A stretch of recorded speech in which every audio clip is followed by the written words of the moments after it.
সবাইকে আমন্ত্রণ রাতের বাংলাদেশে। শুরুতেই জানিয়ে দেব শিরোনাম। আল্লাহু আকবার, আল্লাহু আকবার, আল্লাহু আকবার। ত্যাগের মহিমায় সারা দেশে ঈদুল আজহা উদযাপন। জাতীয় ঈদগাহের মোনাজাতে দেশ এবং বিশ্ব উম্মার শান্তি কামনা, শুভেচ্ছা বিনিময়।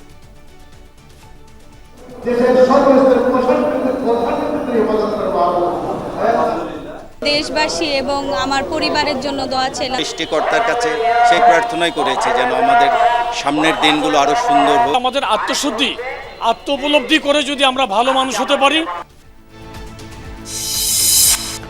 আল্লাহর সন্তুষ্টির আশায় পশু কোরবানি। চলমান পরিচ্ছন্নতা কার্যক্রমে 85% কাজ সম্পূর্ণের দাবি উত্তর সিটির প্রশাসকের।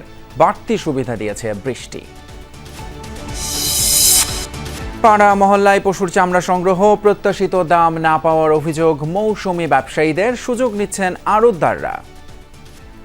700-800 টাকা বলতেছে, আমার তো আছে চাইতেছে, আমার তো আর লস দিতেছে। উনি কয়ে দেয় 600 টাকা করে, এটা অযুক্তি। 400 টাকা হলে 400 আর 600 যদি ধরেন 1000, 700 ধরলে 1100, তারপরেও সিমিলার নাই, কোনো সামঞ্জস্যতা নাই। এপ্রিলে নির্বাচন সুচিন্তিত সিদ্ধান্ত নয়, অভিমত বিএনপির। সংকট সমাধানে অর্থবহ ভোট জরুরি বলছে জামায়াত। উনি ঘোষণা দিয়েছেন একটা তারিখের, কিন্তু এই সুযোগগুলো সৃষ্টি না করলে একটা অর্থবহ নির্বাচন হবে না। প্রত্যাশা জনগণের পূরণ হয়নি এবং যে সময়টি নির্ধারণ করা হয়েছে সময়টি বাংলাদেশের নির্বাচনের জন্য সঠিক সময় নয়। এছাড়াও রাতের বাংলাদেশে আরও থাকছে। গাজায় চলছে ত্রাণের জন্য অপেক্ষারত মানুষের উপর নির্মম হত্যাকাণ্ড। ইসরায়েলি হামলায় প্রাণ হারিয়েছেন আরও 22 ফিলিস্তিনি।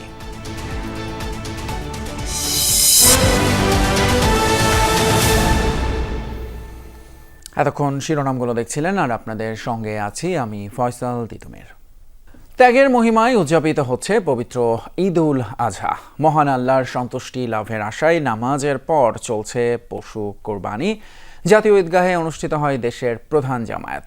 মোনাজাতে পরিবার, মুসলিম উম্মার জন্য দোয়ার পাশাপাশি অর্থনৈতিক রাজনৈতিক সংকট থেকে মুক্তি কামনা করেন মুসল্লিরা।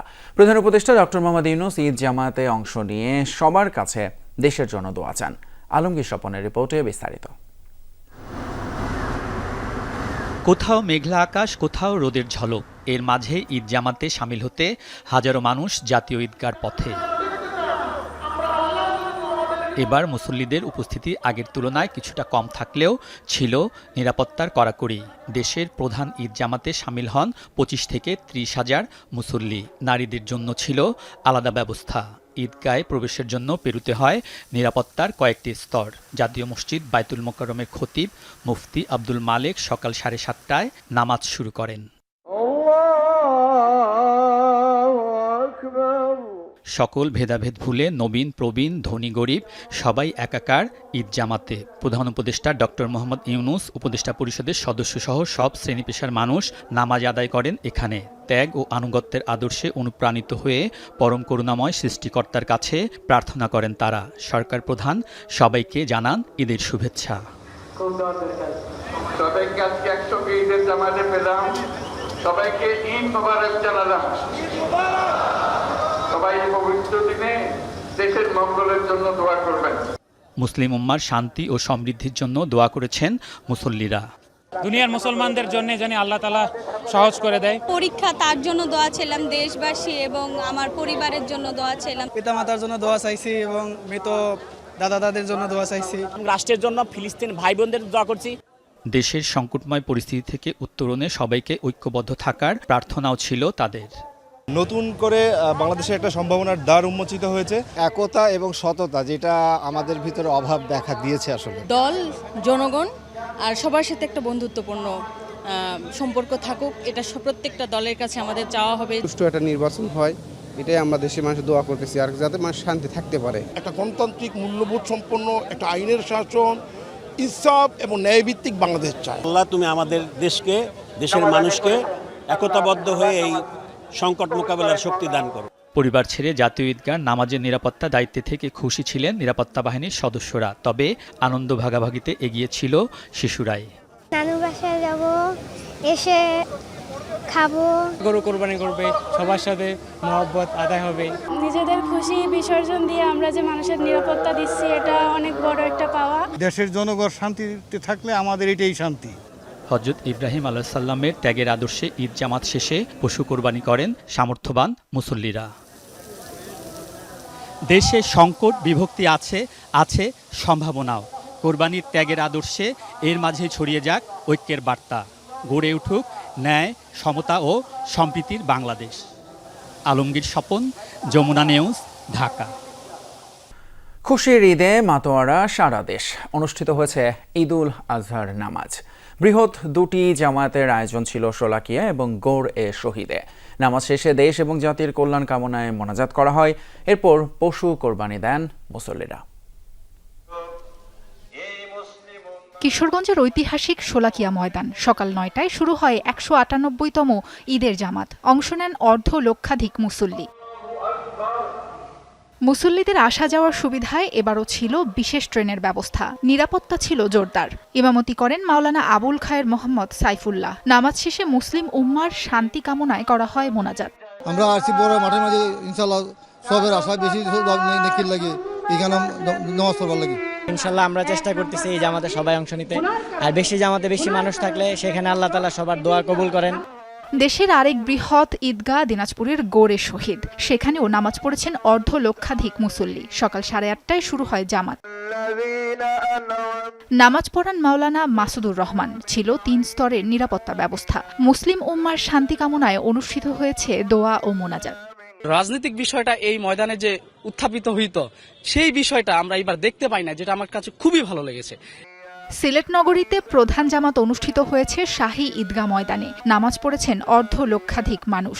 এছাড়া নগরীর 390টি স্থানেও নামাজের ব্যবস্থা ছিল। রংপুরে ঈদের প্রধান জামাত অনুষ্ঠিত হয়েছে কালেক্টরেট মাঠে। অংশ নেন কয়েক হাজার মানুষ। এছাড়া ওয়ার্ডে ওয়ার্ডেও ছিল নামাজের ব্যবস্থা। সবাই মন খুলে আল্লাহর কাছে দোয়া করেছি এই জাতির মুক্তির জন্য, এই জাতির উন্নতির জন্য। এদেশের মানুষ যেন ন্যায্যতা, ন্যায় বিচার এবং ন্যায় ভিত্তিক একটি সমাজে বাস করতে পারে, তার জন্য। রাজশাহীতে সকাল 7:30টায় ঈদুল আজহার প্রধান জামাত হয়েছে শাহ মখদুম কেন্দ্রীয় ময়দানে। এছাড়া নগরীর সাহেব বাজার, বড় রাস্তা, টিকাপাড়া, বিশ্ববিদ্যালয় কেন্দ্রীয় মসজিদ সহ পাড়া মহল্লায় ঈদের জামাত অনুষ্ঠিত হয়। আজকের ঈদের থেকে বিশ্ববাসীর জন্য কামনা, মুসলমানদের ঐক্য দরকার, এটা হলো বড় প্রয়োজন। বিগত দিনের থেকে এবার খুব ভালো হয়েছে ঈদের নামাজ। আমরা সুষ্ঠুভাবে সুন্দরভাবে নামাজটা আদায় করতে পেরেছি। খুলনায় বৈরী আবহাওয়ার কারণে সার্কিট হাউস ময়দানের পরিবর্তে টাউন জামে মসজিদে ঈদের প্রধান জামাত অনুষ্ঠিত হয়েছে। এছাড়াও ওয়ার্ডে ওয়ার্ডে ছিল নামাজের ব্যবস্থা। বরিশাল নগরীর হেমায়েত উদ্দিন কেন্দ্রীয় ময়দানে ঈদের প্রধান জামাত অনুষ্ঠিত হয়েছে। তবে জেলার সবচেয়ে বড় ঈদের নামাজ অনুষ্ঠিত হয়েছে চরমোনাই দরবার শরীফে। কুরবানির চামড়া একটু সংরক্ষণ করার জন্য সরকারের পক্ষ থেকে আমরা পুরো জেলাতে 160 মেট্রিক টন লবণ আমরা সরবরাহ করছি এতিমখানা, মাদ্রাসা এবং লীলা বোর্ডিংয়ে। বন্দরনগরী চট্টগ্রামে ঈদের প্রধান জামাত অনুষ্ঠিত হয়েছে জমিয়তুল ফালাহ ময়দানে। সকাল 7:30টা ও 8:30টায় দুটি জামাত অনুষ্ঠিত হয়। ময়মনসিংহ নগরীতে ঈদের প্রধান জামাত হয়েছে আঞ্জুমান ঈদগাহ ময়দানে। এছাড়া সারা দেশে ঈদ জামাত অনুষ্ঠিত হয়েছে। সাবরিনা লিজা, যমুনা নিউজ। ঈদের নামাজ আদায় শেষে পশু কোরবানি করেছেন সামর্থ্যবান মুসল্লিরা। রাজধানীর অলি গলি সড়ক প্রায় সবখানেই দিনভর পশু কোরবানির আমেজ ছিল। আল্লাহর সন্তুষ্টি লাভের আশায় ত্যাগের মহিমায় উদযাপিত হয় ঈদ। নগরবাসী নিজেরাই বর্জ্য পরিষ্কারে উদ্যোগ নেন। ঈদের সকালে নামাজ শেষে রাজধানীতে শুরু হয় পশু কোরবানি। পাড়া মহল্লায় কুরবানির আমেজ, বিশেষ করে শিশুদের আনন্দের সীমা নেই। অলিগলিতে সবাই ব্যস্ত, নিজে দাঁড়িয়ে থেকে করছেন তদারকি। পশু কুরবানিতে সহায়তা করছেন পরিবারের অন্য সদস্যরাও। এই উৎসব শুধু আনন্দের নয়, বরং আল্লাহর প্রতি আনুগত্যের প্রতীক। আল্লাহকে সন্তুষ্ট করার উদ্দেশ্যই যদি আমাদের মুখ্য থাকে, তাহলে তো নিঃসন্দেহে কোরবানি আমাদের কবুল হয়ে যাবে। নট জাস্ট অনলি যে খাওয়া দাওয়া, আমরা যে মনে করেন অর্থটা দিলাম, আল্লাহ আমাদের সওয়াব দিতেছে, এটাই আমাদের আনন্দ। ওদের জন্য অনেক কষ্ট হয়। কেউ কোরবানি দিচ্ছেন ভবনের ভেতরে, কেউ বা মূল সড়কে। পশু জবাই শেষে নিজ এলাকা ব্যক্তি উদ্যোগে পরিষ্কার করার পাশাপাশি জীবাণুমুক্ত করছেন স্থানীয়রা। নিজে নিজে সব পরিষ্কার করে দেব, তো মানুষের যেন কষ্ট না হয়। আমাদের এই পাড়াটা খুবই একত্র, আর আমরা নিজেরা সব কাজ করি, কোনো কষ্ট সমস্যা হয় না, থাকে না, নিজেরা আনন্দ ফুর্তি করে আমরা জিনিসটা করি। জবাইয়ের পর নিজেরা মিলে পশুর মাংস কাটাকুটি করে 3 ভাগ করা হয়। গরিব অসহায় আত্মীয় স্বজনদের বিলানোর পর নিজেদের জন্য রাখেন বাকিটা। কুরবানি শুধু একটি ইবাদত নয়, বরং এটি সমাজের দরিদ্র এবং অভাবীদের প্রতি দায়িত্ব পালনের অন্যতম একটি মাধ্যম। কুরবানির মাংস বিতরণের মধ্য দিয়ে ধনী এবং দরিদ্রের মধ্যে যে বৈষম্য সেটি যেমন কমে, তেমনিভাবে ভ্রাতৃত্বের বন্ধন মজবুত হয়। রাব্বি সিদ্দিকী, যমুনা নিউজ, ঢাকা।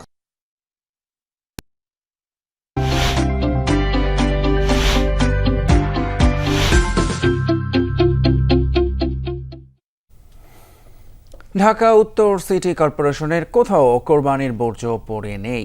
এরই মধ্যে শেষ হয়েছে 85% পরিচ্ছন্নতা কার্যক্রম। সন্ধ্যায় এমন দাবি করেছেন প্রশাসক মোহাম্মদ এজাজ। নগরীকে কোরবানির পশুর বর্জ্যমুক্ত করতে কঠোর পরিশ্রম করে যাচ্ছেন 2 সিটি কর্পোরেশনের পরিচ্ছন্নতা কর্মীরা। রাজধানীর অলি গলি, রাজপথ এবং পশুর হাট জুড়ে পরিচ্ছন্নতা কার্যক্রম চলমান আছে। এর আগে স্থানীয় সরকার উপদেষ্টা আসিফ মাহমুদ বলেন, 12 ঘন্টার মধ্যে বর্জ্য অপসারণের চ্যালেঞ্জ গ্রহণ করেছে উত্তর এবং দক্ষিণ সিটি কর্পোরেশন। সকাল 7টা থেকে রাজধানী জুড়ে শুরু হয় পশু কোরবানি। এরপরই বর্জ্য অপসারণের নামে 2 সিটি কর্পোরেশনের পরিচ্ছন্নতা কর্মীরা এবার 12 ঘন্টায় পুরো রাজধানীর কোরবানির পশুর বর্জ্য অপসারণের চ্যালেঞ্জ নিয়েছিল ঢাকা উত্তর ও দক্ষিণ সিটি কর্পোরেশন। পরিচ্ছন্নতা কর্মীদের কাজ সহজ হয়ে যায় নগরবাসীর সহায়তায়। কোরবানির পরপরই নিজ উদ্যোগে পশু জবাইয়ের স্থান পরিষ্কার করে ফেলেন অনেকেই। এখানে ময়লা গন্ধ টন্ধ যেন না হয়, মানুষের যেন ক্ষয়ক্ষতি না হয়, এই জন্য আমরা নিজেরাই করতেছি। আমরা তো অন্য জন সিটি কর্পোরেশনে আসে থাকি না, নিজের কাজ নিজেই করে ফেলি, কারণ ওরা কখন আসবে কখন করবে সেটা তো আর বয়ে থাকে লাভ নেই। এর আগে কোরবানির পশুর বর্জ্য অপসারণ কার্যক্রম উদ্বোধন করেন স্থানীয় সরকার উপদেষ্টা আসিফ মাহমুদ। জানান, নির্ধারিত সময়ের মধ্যে পুরো নগরীর পশুর বর্জ্য অপসারণ করা হবে। ঢাকার 2টা সিটি কর্পোরেশন 12 ঘন্টার মধ্যে এবার পরিষ্কার পরিচ্ছন্নতা করার চ্যালেঞ্জ নিয়েছে। আমরা আশা করছি আজকে রাতের মধ্যেই পুরো ঢাকা পরিষ্কার পরিচ্ছন্নতার যে সিটি কর্পোরেশনের যে কার্যক্রম সেটা সম্পন্ন হবে। পরে সন্ধ্যায় ঢাকা উত্তর সিটি কর্পোরেশনের প্রশাসক জানান, কোথাও পড়ে নেই কোরবানির বর্জ্য। যতটুকু পরিমাণ কোরবানির বর্জ্য উৎপাদিত হয়েছে তার প্রায় 85%-এর উপরে আমরা আসলে এই ময়লা কালেক্ট করতে পেরেছি এবং ডাম্পিং করেছি। শতভাগ পরিষ্কার করা ইম্পসিবল, কারণ এখনও গরু পড়ছে। তো সুতরাং আমরা যদি ক্লেম করি শতভাগ পরিষ্কার হয়েছে, তাহলে এটা একটা আনন্যাচারাল কথা হবে। হ্যাঁ, বাট আমরা এতটুকু বলতে পারি যে কোথাও ময়লা পড়ে নাই। রবিবার মূল সড়ক পরিচ্ছন্ন করার পাশাপাশি আরও 2 দিন রাজধানীতে কোরবানির বর্জ্য অপসারণ কার্যক্রম চলবে। মানুল মারুফ, যমুনা নিউজ, ঢাকা। গণতান্ত্রিক ব্যবস্থা ছাড়া কোনো ব্যবস্থায় রাষ্ট্রের জন্য কাজ করতে পারবে না, এটা খালেদা জিয়ার বিশ্বাস বলে জানিয়েছেন বিএনপির মহাসচিব মির্জা ফখরুল ইসলাম আলমগীর। বিএনপি চেয়ারপারসন খালেদা জিয়ার সাথে ঈদের শুভেচ্ছা বিনিময় করতে তার বাসভবন ফিরোজায় যান মির্জা ফখরুল ইসলাম আলমগীর, সালাউদ্দিন আহমদ সহ বিএনপির স্থায়ী কমিটির সদস্যরা। সাক্ষাৎ শেষে বিএনপির মহাসচিব জানান, কারাগারে থাকায় অনেকে ঈদে খালেদা জিয়ার সঙ্গে দেখা করতে পারেননি তার নেতাকর্মীরা। এবার আর তেমন বাধা নেই। খালেদা জিয়া দেশবাসীকে ঈদের শুভেচ্ছা জানিয়েছেন উল্লেখ করে তিনি বলেন, সবার কাছে দোয়া চেয়েছেন বেগম জিয়া। তাছাড়া নির্বাচন নিয়েও নেতাদের সাথে আলোচনা হয়েছে বলেও জানান মির্জা ফখরুল। তার প্রতিটি কথার মধ্যে আমরা সেই বিষয়টা দেখতে পাই যে গণতন্ত্রের প্রতি তার যে আস্থা, তার যে অনুরাগ, এবং তিনি যে বিশ্বাস করেন যে গণতান্ত্রিক ব্যবস্থা ছাড়া কোনো ব্যবস্থাই ঠিক সেইভাবে আপনার রাষ্ট্রের উপকার করতে পারে না। আমরা সেই নেত্রীর সঙ্গে আজকে দেখা করেছি, সবাই সন্তুষ্ট চিত্তে এখন ফিরে যাচ্ছি। আরও কয়েকজন সিনিয়র লিডার আছেন, তারা দেখা করবেন। 2026 সালের এপ্রিলের প্রথমার্ধে নির্বাচনের সময় নির্ধারণ সরকারের সুচিন্তিত সিদ্ধান্ত নয়। এই বছরের ডিসেম্বরে নির্বাচন জাতির জন্য মঙ্গলজনক বলে মন্তব্য করেছেন বিএনপির মহাসচিব মির্জা ফখরুল ইসলাম আলমগীর। তিনি বলেন, সরকারের ঘোষিত সময় জন আকাঙ্ক্ষার প্রতিফলন নয়। ঈদের দিন চন্দ্রিমা উদ্যানে দলের প্রতিষ্ঠাতা জিয়াউর রহমানের সমাধিতে বিএনপির পক্ষ থেকে শ্রদ্ধা ও দোয়ার আয়োজন। সকাল থেকেই সমাধিতে ভিড় করেন নেতাকর্মীরা।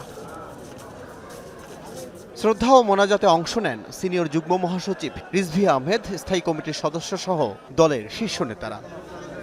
বিএনপি মহাসচিব মির্জা ফখরুল ইসলাম আলমগীর নির্বাচনের ঘোষিত সময় নিয়ে মতামত জানান। বরাবরই দাবি ছিল যে আমরা ডিসেম্বরের মধ্যে এই নির্বাচন চেয়েছিলাম, জনগণের প্রত্যাশাও তাই ছিল। প্রত্যাশা জনগণের পূরণ হয়নি এবং যে সময়টি নির্ধারণ করা হয়েছে সময়টি বাংলাদেশের নির্বাচনের জন্য সঠিক সময় নয়। মির্জা ফখরুল বলেন, এবছরের ডিসেম্বরে নির্বাচনের জন্য উপযুক্ত সময়। আমরা মনে করি যে ডিসেম্বরেই নির্বাচন হওয়া সম্ভব এবং সেটাই জাতির জন্য সবচেয়ে উপযোগী হবে। সবাইকে ঈদের শুভেচ্ছা জানান বিএনপি মহাসচিব। আল আমিন হক অহন, যমুনা নিউজ, ঢাকা। অর্থবহ নির্বাচনের মাধ্যমে দেশের সংকট শেষ হওয়া দরকার, এই মন্তব্য করেছেন জামায়াত ইসলামের আমির ডক্টর শফিকুর রহমান। সকালে নিজ এলাকা মৌলভীবাজারের কুলাউড়ার তুলাপুরে ঈদের নামাজ পড়েন তিনি। কুশল বিনিময় করেন এলাকাবাসীর সাথে। পরে সাংবাদিকদের প্রশ্নের জবাবে জামায়াতের আমির বলেন, জাতি যেন তেন ভোট আর চায় না। বিচার, সংস্কার, জুলাই ঘোষণাপত্র এবং ভোটের সমতল মাঠ না থাকলে নির্বাচন অর্থবহ হবে না। প্রধান উপদেষ্টা যেসব আশ্বাস দিয়েছেন তা বাস্তবায়ন করবেন বলে আশা প্রকাশ করেন ডক্টর শফিকুর রহমান।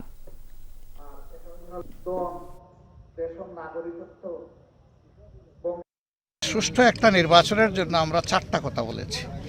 সংস্কারটা হতে হবে, বিচার দৃশ্যমান হবে, তারপরে জুলাই যেটা ঘোষণা যেটা সেটা হবে, এরপরে নির্বাচনের সমতল মাঠ, সবার জন্য সমান মাঠ তৈরি করতে হবে। উনি ঘোষণা দিয়েছেন একটা তারিখের, কিন্তু এই সুযোগগুলো সৃষ্টি না করলে একটা অর্থবহ নির্বাচন হবে না। জাতীয় মসজিদ বায়তুল মোকাররমে অনুষ্ঠিত হয় ঈদের 5টি জামায়াত। সকাল 7টা থেকে বেলা 11:15 পর্যন্ত একে একে 5টি জামায়াত অনুষ্ঠিত হয়। নামাজে অংশ নিয়ে দেশ, জাতি এবং মুসলিম উম্মার শান্তি কামনায় মোনাজাত করেন মুসল্লিরা। বিগত কয়েকদিনের বৈরী আবহাওয়ায় অনেকেই শঙ্কায় ছিলেন বৃষ্টির, তবে ঈদের দিনের সকালটা শুরু হয় এমন রোদ ঝলমলে। প্রথম জামাত ছিল সকাল 7টায়, তার আগেই বায়তুল মোকাররম জাতীয় মসজিদ লোকে লোকারণ্য। ঈদুল আজহার জামাতে অংশ নিতে রাজধানীর বিভিন্ন স্থান থেকে উপস্থিত হন মুসল্লিরা। ছিল কড়া নিরাপত্তা।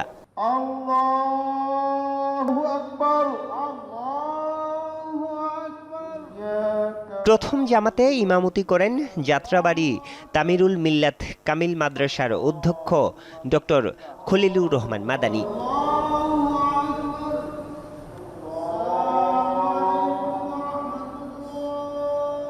নামাজ শেষে ত্যাগের মহিমায় মহান আল্লাহর সন্তুষ্টি লাভের আশায় মোনাজাত করেন মুসল্লিরা।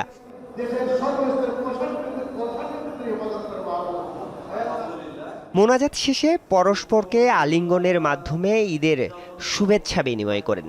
যেহেতু বায়তুল মোকাররম জাতীয় মসজিদ, এখানে নামাজ পড়া এবং আমার ছেলেরাও পছন্দ করে। খুবই ভালো লাগলো। সবার জন্য দোয়া, দেশবাসীর জন্য দোয়া। আমি এখন আমার আম্মুর সাথে বাসায় ঈদের কোলাকুলি করব, তারপর বাহিরে হয়তো বা ঘুরতে যাব কোথাও। দোয়া করলাম যে যারা এরকম কোরবানি দিচ্ছে আল্লাহ তাআলা যাতে সকলের কোরবানিকে কবুল করে। প্রথম জামাতের পর জাতীয় মসজিদে একে একে অনুষ্ঠিত হয় আরও 4টি জামাত।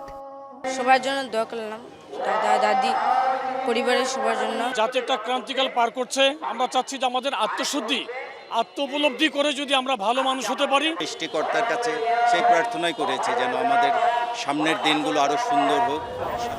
বায়তুল মোকাররম সহ রাজধানীর 118টি ঈদগাহ এবং প্রায় 1,500-এরও বেশি মসজিদে অনুষ্ঠিত হয়েছে ঈদুল আজহার নামাজ। কোরবানির তাৎপর্যই হলো মানুষের মনের পশুত্ব, নির্মমতা, নিষ্ঠুরতা আর বিভৎসতা দূর করা। এই ঈদের জামাতে অংশ নেওয়া মুসল্লিরা বলছেন, বিগত সময়ে দেশের মানুষ যে লোভ, লালসা, বিভৎসতা দেখেছে তা বিসর্জন দিয়ে সবার মধ্যে মানবতা আর ভ্রাতৃত্ববোধ জাগ্রত হোক, অর্জিত হোক মনের তাকওয়া। আরিফুর রহমান সবুজ, যমুনা নিউজ, ঢাকা। পবিত্র ঈদুল আজহা উপলক্ষে প্রধান উপদেষ্টা ডক্টর মোহাম্মদ ইউনূসের সাথে সাক্ষাৎ করেন সেনাবাহিনী এবং নৌবাহিনী প্রধান। দুপুরে রাষ্ট্রীয় অতিথি ভবন যমুনায় সাক্ষাৎ করেন তারা। সেনাপ্রধান জেনারেল ওয়াকারুজ্জামান এবং নৌবাহিনী প্রধান অ্যাডমিরাল এম নাজমুল হাসান সস্ত্রীক প্রধান উপদেষ্টার সাথে সাক্ষাৎ করেন। এ সময় পারস্পরিক কুশল বিনিময় এবং ঈদের শুভেচ্ছাও বিনিময় করেন তারা। শুভেচ্ছা বিনিময়ের সময় দুই বাহিনীর প্রধানের সাথে তাদের স্ত্রীরা উপস্থিত ছিলেন। কুশল বিনিময়ের সময় দেশের সার্বিক পরিস্থিতি নিয়েও আলোচনা করেন তারা। চামড়ার দামে এবারও পতন। বেঁধে দেয়া দাম তোয়াক্কা করেনি কেউ। বড় আকারের এক একটি কাঁচা চামড়ার দাম উঠেছে সর্বোচ্চ 800 টাকা, তাও বেলা গড়ানোর সঙ্গে সঙ্গে কমতে থাকে। এবারও সিন্ডিকেটের হাতেই ছিল বাজারে নিয়ন্ত্রণ। ব্যবসায়ীরা বলছেন সরকারের তরফ থেকে বেশি দাম নির্ধারণ করা হয়েছে, যা পরিপালন করা অসম্ভব।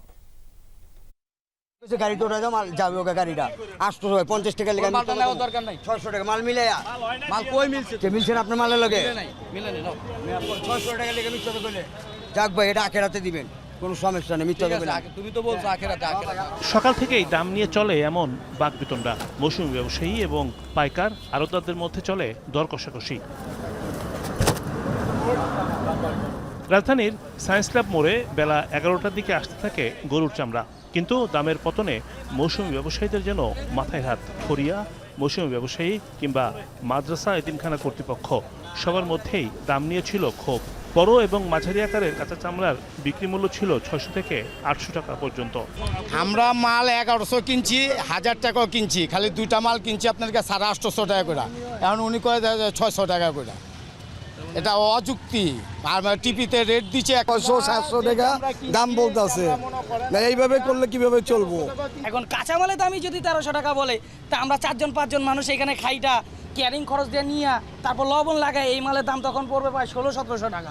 সরকারের তরফ থেকে লবণযুক্ত চামড়ার দাম প্রতি বর্গ ফুট নির্ধারণ করা হয় 65 টাকা, আর ছোট আকারে লবণযুক্ত প্রতি পিস চামড়ার মূল্য বেঁধে দেওয়া হয় 1350 টাকা। কিন্তু এই দাম কেউ মানেনি। এক একটি চামড়ায় প্রক্রিয়াকরণ করতে ব্যয় হয় 300 টাকা। সেই হিসাবে একটি কাঁচা চামড়ার দাম হওয়া উচিত 1000 টাকার উপরে। আমি 3টা চাইছি 3000 টাকা দাম, উনি বলে 500, 600, 700, 2700 টাকা লস হইতেছে, এখন দিয়ে দিই 700-800 টাকা বলতেছে। না আমার তো আইতেছে, আমার তো আর লস দিতেছে। আমার দাম কিন্তু একটা বয়লার নিয়ে গেছে, এরপরে 50টা বাদ, নিলে না নিলে নাই। ওদিকে রাজধানীর পোস্তাতেও একই চিত্র। দাম নিয়ে ছিল পাল্টাপাল্টি অভিযোগ। বলা হয় বেঁধে দেয়া চামড়ার দাম পাওয়া যায়নি। 850, 900 এরকম কিনা পড়ছে। এই গাড়িটা নিয়ে আসছি আমরা প্রায় 6000 টাকা ভাড়া দিয়া, তো এখন আমাদের চালানো নাই, লাভও নাই, পরিশ্রমও বাদ। 2 লাখ, 3 লাখ, 2.5 লাখ গরুর চামড়া মাত্র বলতেছে 750 রাজিরা, 650, 700, 500, 400 কয়। তো এটার কারণ কি? আমরা চামড়া কি করবো? চামড়া খামো? চামড়া কিন্তু আপনার সাইজ বাই সাইজ রেট হয়। ছোট সাইজ যেটা ঠিক আছে ওইটা, আর বড় সাইজের রেটটা এক হয় না। সাভারের হেমায়েতপুরে চামড়া শিল্প নগরীতে সংগ্রহ করা হয় পশুর চামড়া। মাদ্রাসা এবং এতিমখানার চামড়াই এখানে বেশি আসে। এখন মাল নামাবো গাড়ি থেকে, তারপরে লাগাবো, লবণ লাগাবো, সংগ্রহ করবো। তবে ট্যানারি মালিকরা বলছেন সরকারের বেঁধে দেওয়া দাম কার্যকর করা অসম্ভব, তাহলে ব্যবসা টিকিয়ে রাখা যাবে না। 700 টাকা যদি চামড়ার অ্যাভারেজ পরে এখান থেকে কিনা, 400 টাকা অ্যাড হয়ে 1100 টাকা হবে। সেই ক্ষেত্রে 100 টাকা লাভ না হলে চামড়া বিক্রি তিনি করতে চাবে না, স্বাভাবিক প্রক্রিয়া। তারপরেও 1350 টাকা বিক্রি করা কঠিন হবে। খাসির চামড়ার দাম ছিল না বললেই চলে। প্রতিটি চামড়ার দাম দেওয়া হয় 30 থেকে 40 টাকা। রিমন রহমান, যমুনা নিউজ, ঢাকা। ঢাকা দক্ষিণ সিটি কর্পোরেশনের বিভিন্ন এলাকার বর্জ্য ব্যবস্থাপনা কার্যক্রম দেখভাল করেছেন বিএনপি নেতা ইশরাক হোসেন। একই সঙ্গে তিনি পোস্তা সহ পুরান ঢাকার বিভিন্ন এলাকার চামড়া বিক্রি কার্যক্রমও ঘুরে দেখেন। আমরা চাই একটা সাস্টেনেবল ওয়েতে এই চামড়া যে ডেভেলপমেন্ট এবং সেটাকে এক্সপোর্ট করার জন্য যে প্রসেসে নিয়ে যাওয়া দরকার, সেটা একটা সাস্টেনেবল ওয়েতে হওয়া উচিত এবং এটা ডেফিনেটলি কোনো রেসিডেন্সিয়াল এরিয়া বা শহরের ভিতর থেকে এটাকে স্থানান্তর করতে হবে। অতীতে এরকম একটা উদ্যোগ নেওয়া হয়েছিল, কিন্তু সেখানে কিছু কারিগরি জটিলতার কারণে সেটা করা সম্ভব হয় না। কোরবানির সময় অসতর্কতার কারণে গরুর আঘাতে আহত হয়েছেন অনেকেই। জবাই এবং মাংস কাটতে অনভিজ্ঞতার কারণে হাত পাও কেটেছে কারো কারো। আর এমন আহত ব্যক্তিরা চিকিৎসার জন্য ভিড় করেন রাজধানীর পঙ্গু হাসপাতালে। রাজধানীর মিরপুর মাজার রোড এলাকার বাসিন্দা রাকিব হোসেন সকালে মোটরসাইকেলে যাওয়ার সময় গরুর তাড়া খেয়ে চোট পান। একটি হাত ভাঙার পাশাপাশি আঘাত পান পায়েও। তার ঠিকানা এখন হাসপাতালের শয্যা। বাইক চালাইছিল, পিছন থেকে গরু আসছিল, আইসা ঢাকা দিচ্ছে, অটো শেষ ঢাকা দিয়ে এই অবস্থা হয়েছে। এখন অবস্থা তো খুবই খারাপ, দেখতে পাচ্ছেন সবাই। কোরবানির সময় গরুর লাথিতে পা ভাঙে নবাবগঞ্জের বাসিন্দা পীরচাঁদের। ভাঙা পা নিয়ে এখন তিনি কাতরাচ্ছেন হাসপাতালে। এটা গরু বাঁধতে গেছিলাম তো অনেক বড় গরু, ওই পিছনে পা বাঁধতে গেছি, পরে বাটটা খুলে 2 পা দিয়ে পায়ের ভিতরে মেরে দিচ্ছে আর কি। ঈদের দিন সকাল থেকেই এমন অসংখ্য রোগী সেবা নিয়েছে পঙ্গু হাসপাতালে, যাদের অধিকাংশই হাত ও পা কাটা রোগী। আমার হাত ছিল গরুর হাতের উপরে, কিন্তু ওই যে হুজুরে মানে পোজ দেওয়ার সময় ওই সিটটা আইসা তখন মনে করেন আমার ওই জায়গায় পোজ দেওয়া হয়েছে আর কি। কুরবানির গরু ফালাই দিয়ে যে আর কি গরুর পায়ের খুরার বাড়িতে পিছনের হাড়টা ভেঙে গেছে। আমার ওইটা গরু কাটতে যায়, গরু তো ফালাইছে, গরু ধরিয়ে পড়ে গেছে, পড়ে আমার এই জায়গাটা যে আডিটা ডাবিয়ে গেছে। সকাল থেকে অতিরিক্ত রোগীর চাপে হিমশিম খেতে হচ্ছে চিকিৎসকদের। গরু কাটতে গিয়ে যে কাটাকুটিগুলো আসে সেগুলো আসতেছে এখন সকালবেলা, শুধুমাত্র হাত কাটা, পা কাটা এগুলো আসতেছে। এরপরে 2-1টা আসতেছে যে গরু ধরতে গিয়ে যে গিরে সরে যাওয়া, শোল্ডার সরে যাওয়া, হিপ সরে যাওয়া, এগুলোও পাচ্ছি আমরা। উৎসবের আমেজে কোরবানি দিতে গিয়ে অনেকেই ভুলে যান সাবধানতার বিষয়টি, ফলে ঘটে মারাত্মক দুর্ঘটনা। আনন্দের কোরবানি রূপ নেয় বিষাদে। তাই চিকিৎসকদের পরামর্শ, দক্ষতা এবং সাবধানতার সাথে দিতে হবে কোরবানি, তবেই রোধ করা যাবে এমন অনাকাঙ্ক্ষিত দুর্ঘটনা। ফয়সাল মাহমুদ, যমুনা নিউজ, ঢাকা। আন্তর্জাতিক গাজায় চলছে ত্রাণের জন্য অপেক্ষারত মানুষের ওপর নির্মম হত্যাকাণ্ড। শনিবার ভোর থেকে বিভিন্ন স্থানে হামলায় প্রাণ হারিয়েছেন অন্তত 22 জন ফিলিস্তিনি। রাফার আল আখাওয়া একটি ত্রাণ কেন্দ্রের কাছে গুলিতে প্রাণ হারান 5 ফিলিস্তিনি। গাজা সিটির পশ্চিমে একটি বাড়িতে চালানো হয় আগ্রাসন, আর এতে হতাহত হয়েছেন অনেকেই। গাজার উত্তরে জাবালিয়ায় হামলার শিকার হয়েছে 2টি আবাসিক ভবন। আইডিএফ এর নির্মম আগ্রাসনের শিকার হয়েছে খান ইউনিস আল মাওয়াইসির শরণার্থী শিবিরের একটি তাঁবুতে হামলায় নিহত হন 4 জন। রামাল্লার কাছে দৌড়া আল কাদরি গ্রামে গুলিবর্ষণ করেছে আইডিএফ সেনারা। এর আগে শুক্রবার ঈদ উল আজহার দিন বিভিন্ন স্থানে হামলায় প্রাণ হারান অন্তত 42 জন ফিলিস্তিনি। রাশিয়ার এবং ইউক্রেনের দুর্ধর্ষ অপারেশন স্পাইডার্স ওয়েবের পর এবার কিয়েভে বড় পরিসরে ড্রোন হামলা চালিয়েছে মস্কো। নিহত হয়েছেন অন্তত 6 জন। শুক্রবার রাজধানী কিয়েভ সহ লুৎস্ক শহর এবং টার্নোপিল অঞ্চলে রাতভর একযোগে হামলা চালানো হয় ড্রোন এবং মিসাইল দিয়ে। বিদ্যুৎ বিচ্ছিন্ন হয়ে পড়ে কিয়েভের 2000-এর বেশি ঘরবাড়ি। সবচেয়ে ভয়াবহ হামলার শিকার হয় উত্তর পূর্বাঞ্চলীয় শহর খার্কিভ। এখানে নিহত হয়েছেন 3 জন, 2 শিশুসহ আহত 17। শহরটির উপর একযোগে করা হয় ড্রোন, মিসাইল এবং বোমা হামলা। এছাড়া রুশ আগ্রাসনের শিকার হয়েছে খারসান, দিনিপ্রো এবং লুটস্ক। হতাহত হয়েছে বহু মানুষ। ইউক্রেনে হামলার দায় স্বীকার করেছে রাশিয়া। রুশ প্রতিরক্ষা মন্ত্রণালয় জানিয়েছে, গেল 1 জুন রাশিয়ার ভূখণ্ডে সন্ত্রাসী হামলার জবাবে এই হামলা করা হয়েছে। টার্গেট করা হয়েছে ইউক্রেনের সামরিক ঘাঁটি, অস্ত্রাগার। খেলার খবর, হামজা জামালদের সাথে ঈদ উদযাপন করতে পেরে দারুণ উচ্ছ্বসিত বাংলাদেশ দল বহনকারী বাসের ড্রাইভার হাসান রাজা। যমুনা টেলিভিশনকে জানালেন তার এই জার্নির অভিজ্ঞতার কথা। ফুটবলারদের এই ত্যাগের সাথে একাত্মতা প্রকাশ করেছেন ক্যামেরার পেছনের সুপার হিরো মাঠকর্মীরা। সিঙ্গাপুরের বিপক্ষে জয়ী হতে পারে মাঠকর্মীদের এই কষ্ট ভোলার মেডিসিন।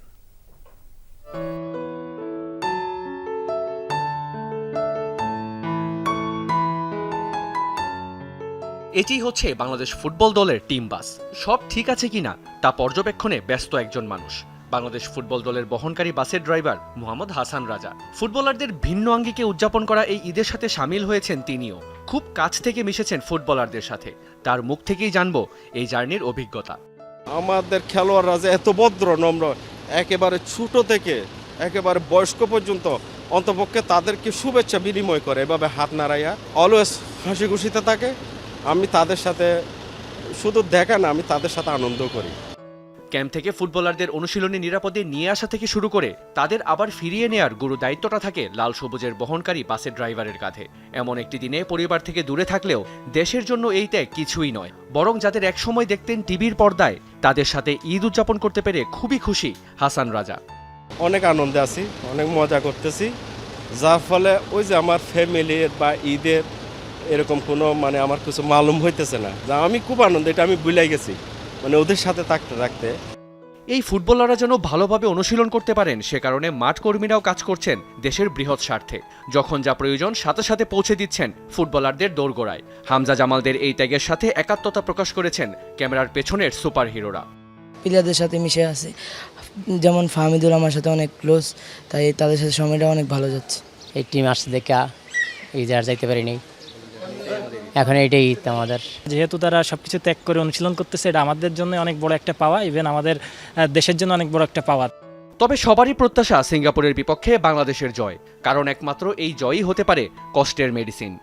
আমরা চাই যে সিঙ্গাপুর সকল জিতুক, তাহলে আমাদের কষ্টটা সার্থক হবে। সামনের ম্যাচটা আমি আশা করি যে বাংলাদেশ অনেক বড় ব্যবধানে জিতবে।